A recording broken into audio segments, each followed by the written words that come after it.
ज्या ठिकाणी आपण उपोषण सोडला आला होता त्या ठिकाणी पुन्हा त्या ठिकाणी पत्रकार परिषदेतून आम्हाला हे सांगावं लागतं की तब्बल 2 महिन्याचा कार्यकाळ संपून गेला। म्हणजे 2 दिवस म्हणजे सरकारचे 2 महिने का, हाही प्रश्न, सरकारी काम आणि 6 महिने थांब हे पुन्हा प्रश्न या ठिकाणी निर्माण होतोय। जर ह्या मागण्या येणाऱ्या काळामध्ये 11 महिन्याचा कार्यकाळ बघता पूर्ण झालेला आहे आणि 11 महिने पूर्ण झाल्यानंतर जे मुलांना पत्र प्राप्त झाले ते कुठेही ग्राह्य धरलं जात नाही। माननीय एकनाथ शिंदे साहेबांनी निवडणुकीपूर्वी जे वचन दिलं होतं की ज्या ठिकाणी जे मुलं काम करतील त्या ठिकाणी 6 महिन्यानंतर ठीक आहे, परत शिकणार्थी म्हणून तुम्ही सांगितलं ठीक आहे,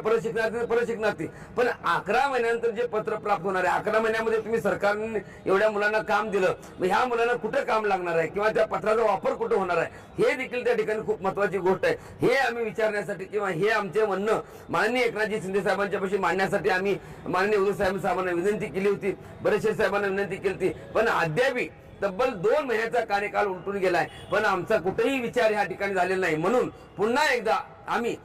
नाशिक या ठिकाणी राज्यातील कुंभमेळा, महाराष्ट्रामध्ये संताजी भूमी आणि नाशिक या ठिकाणी मोठ्या प्रमाणामध्ये कुंभमेळा भरला जातो, पण त्याच ठिकाणी 50,000हून अधिक विद्यार्थी त्या ठिकाणी घेऊन भगवा ड्रेस प्रदान करून त्या गोदावरीच्या नदीमध्ये स्नान करून त्याच ठिकाणी नामजप जसं देव भेटावं परमेश्वर भेटावं म्हणून संत महंत त्या ठिकाणी उपोषण करतात किंवा त्या ठिकाणी अनुष्ठान करतात, तर त्या ठिकाणी हे तरुण मुलं त्या गोदावरीच्या काठावरती बसून नाम जप करून हे मंत्री महोदय त्यांना भेटून आमचं पुढे काय होणार या संदर्भात स्पष्टीकरण द्यावं किंवा आम्हाला मार्ग सांगावा याबद्दलची एक भावनिक साथ आज भाऊबीजेच्या अनुषंगानं मामाकडे भाचा घालत आहे। जर ह्या गोष्टीच्या अनुषंगाने जर येणाऱ्या काळामध्ये जर नाही झालं, जर बघितलं एवढ्या मोठ्या प्रमाणामध्ये महाराष्ट्रामध्ये 1,34,000 आकडा 1,75,000 वरती गेलेला आहे। अनेक मुलं रस्त्यावरती उतरलेले आहेत, अनेक मुलांची परिस्थिती, अनेक आंदोलन केली, ठाण्यामध्ये काळी दिवाळी साजरी केली, वेगवेगळे आंदोलन केले, पण प्रशासक मात्र छत्री मोत्र्या पावसामध्ये छत्री मोर्चा केला। एवढ्या सगळ्या गोष्टी करत असताना माननीय बालाजी पाटील चाकूरकर असतील, बाकीची मंडळी असतील, हरिभाऊ राठोड असतील, चव्हाण साहेब असतील, अनेक मंडळींनी वेगवेगळ्या माध्यमातून आंदोलनाच्या दिशा पुकारल्या गेल्या, पण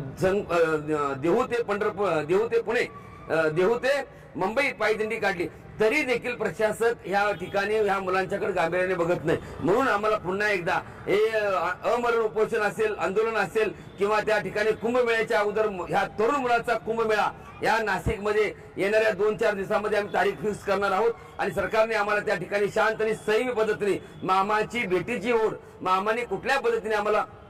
एकीकडे लाडक्या बहिणींना तुम्ही एवढ्या मोठ्या प्रमाणामध्ये पैसे खर्च होतात, महिन्याला 3200 कोटी म्हणजे एवढ्या मोठ्या प्रमाणामध्ये आकडेवारी जाते, पण जे मुलं काम करतात त्याला पगार किती 8,000, 10,000, 6,000, 8,000 आणि 10,000 एवढ्या अगदी तुमच्यावरती एकदम घरामध्ये का भांडी पूजा करणाऱ्या मातेला एवढे पैसे मिळतात, त्याच्यापेक्षा कमी पैसे या तरुण मुलाला ज्याचं वय 20 वर्षापासून ते 35 वर्षा वय गाठलेली मुलं आज आशेने तुमच्याकडे बघतात। माझी विनंती आहे की माननीय मुख्यमंत्री देवेंद्रजी फडणवीस साहेब, उपमुख्यमंत्री एकनाथजी शिंदे साहेब, उपमुख्यमंत्री अजित पवार साहेब या मुलांचा कुठेतरी गांभीर्याने विचार करावा, नाहीतर येणाऱ्या काळामध्ये एकीकडे रोजगार तुम्ही देतो म्हणून सांगताय आणि एकीकडे ह्या मुलांना रस्त्यावर उतरण्याची पाळी देखील आज या ठिकाणी होते। जर ह्या सगळ्या गोष्टीवरती जर सरकारने विचार नाही केला तर येणाऱ्या नाशिकमध्ये कुंभमेळ्याच्या अगोदर या तरुण मुलांचा कुंभमेळा नाशिकमध्ये 50,000हून अधिक मुलं त्या ठिकाणी येऊन मोठ्या पद्धतीचं आंदोलन शांत आणि संयमी पद्धतीने करतील असा इशारा श्रीसंत बागडे बाबा मानव मित्र संघटनेच्या वतीने मी आज या सांगलीमध्ये